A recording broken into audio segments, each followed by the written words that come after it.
Happy Easter Sunday, everyone.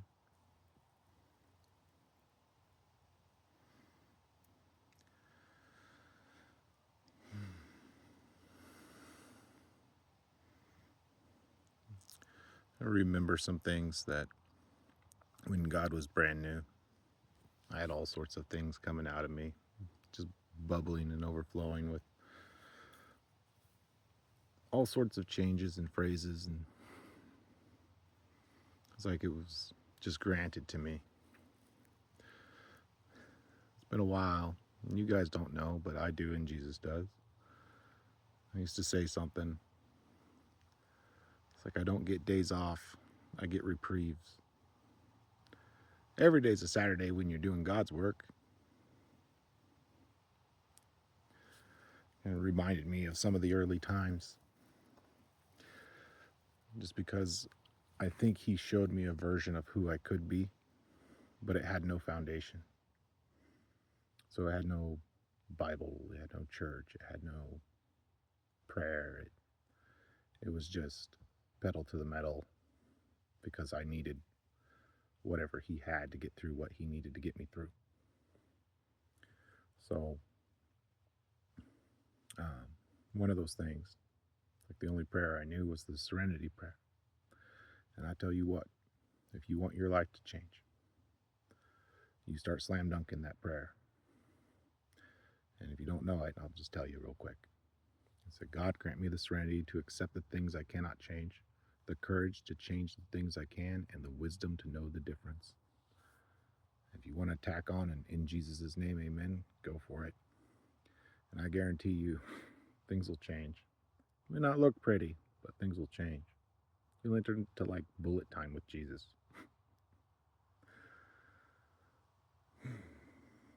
So there was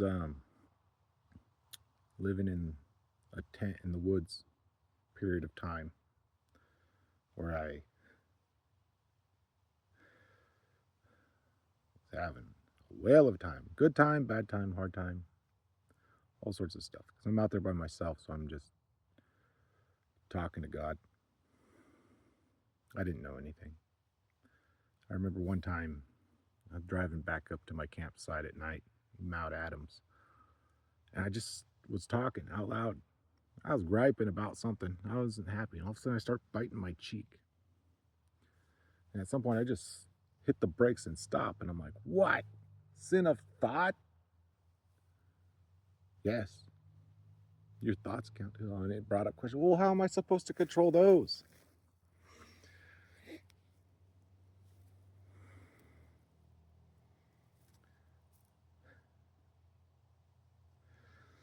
It was the last night at Mount Adams. It took me an extra day to take down my tent and my setup. It just kept taking longer, and I couldn't understand why until a truck drives past my campsite. And I'm like, I have been here for 2 weeks and have not seen another person up here at all. And the day I'm supposed to leave, a guy comes through. That night, I'm out of firewood, no fire. It's midnight, and I see a flash of light in the woods. I'm deep woods camping, and there's a person near my campground at midnight. And with all like the courage and boldness, I just called out to him. It's like, hey, it's not cool coming around people's campgrounds in the middle of the night. Come on out. Let's talk. And he did.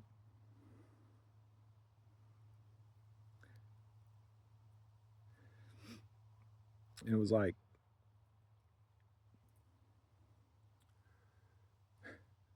the craziest stuff. Start talking to him. His name's Paul. Kind of looks like a gnome. Big nose, hunched over. And he's out there foraging for mushrooms. And he talked about what it was like when I called him out. And he's like, I better go out there and face the music. I said, not that kind of music. He's like, I thank you for that. Then I end up out of there the next day. End up down at Sunset Falls, which is kind of a Yakult, Amboy, Washington area, north of Vancouver and Portland by a bit, closer to Mount St. Helens. And I got a campground that's like a bridge, an old bridge. And I'm walking on this bridge, and I'm just screaming up at God for all the horrible things that happened in my life and why didn't he stop it. And I walk back to my tent, but there's these rocks up in the way.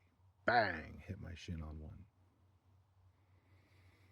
Yeah, I'm still griping. Still yelling at him. And I go back. Bang! Hit my shin on it again in the same spot. And again. Bang! Third time. Same spot. And I put a lantern on that rock so I can see where it's at. And that injury that happened like late September did not heal until after December. It went all the way down to the bone. And there's a dent still in my shin. But after those 3 bangs, the moon comes up over the hill and shines on that bridge, and I get enveloped by like the coolest, warming hug from the inside out. Just complete chill peace.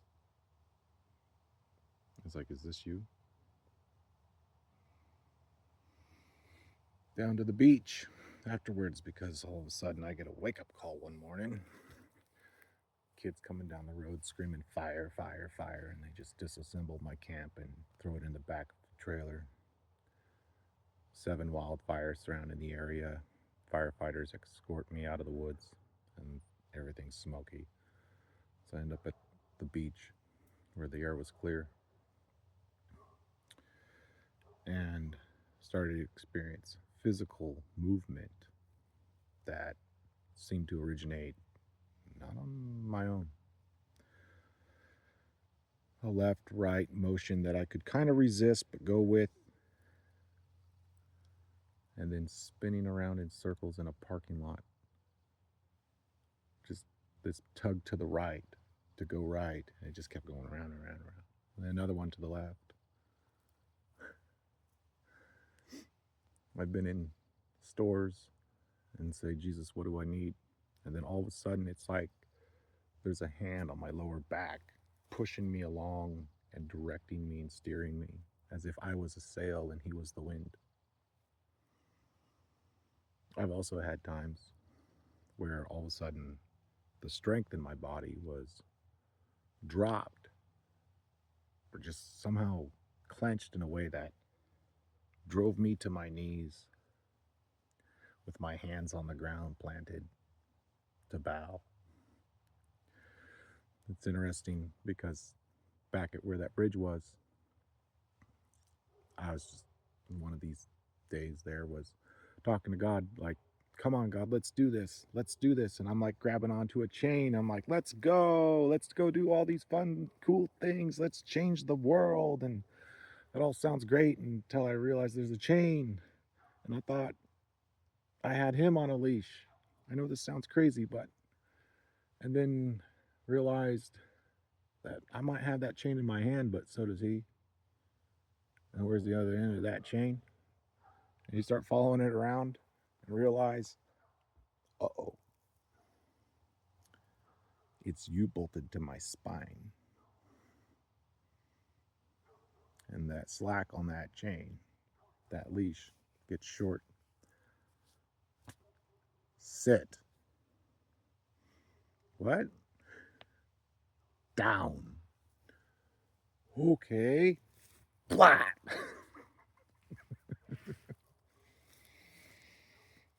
And to understand, on this Easter Sunday, I was bought with a price. Bought. Meaning, I am Jesus's possession.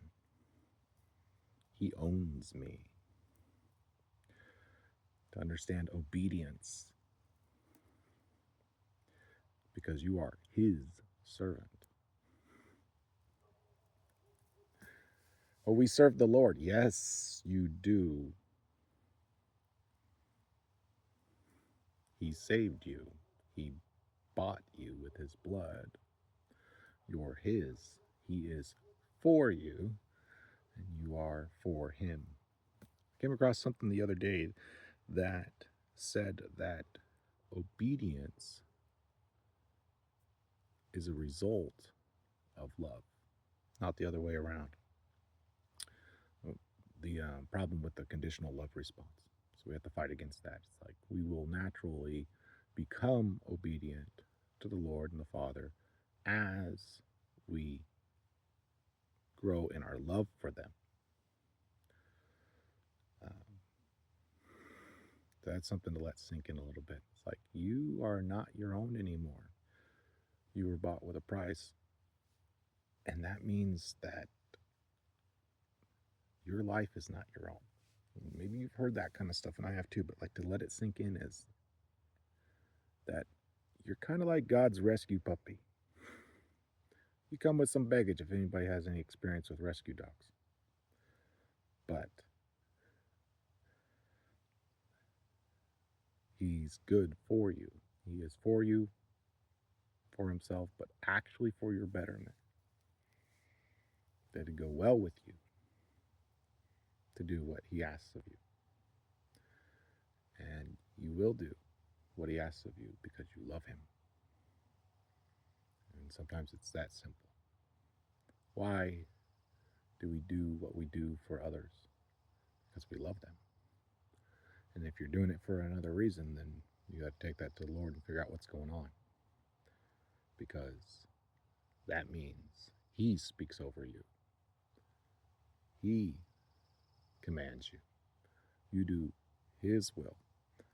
And if there's another person out there that thinks that they own you and that they speak over you and you are to do their will, you got to take that to the boss and figure out what's going on there.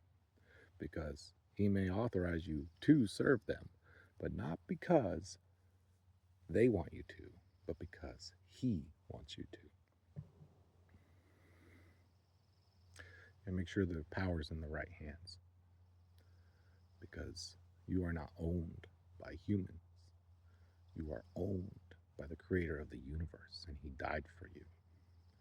There is no sacrifice any other person on the planet can make that is greater than Jesus is in order to purchase you from him.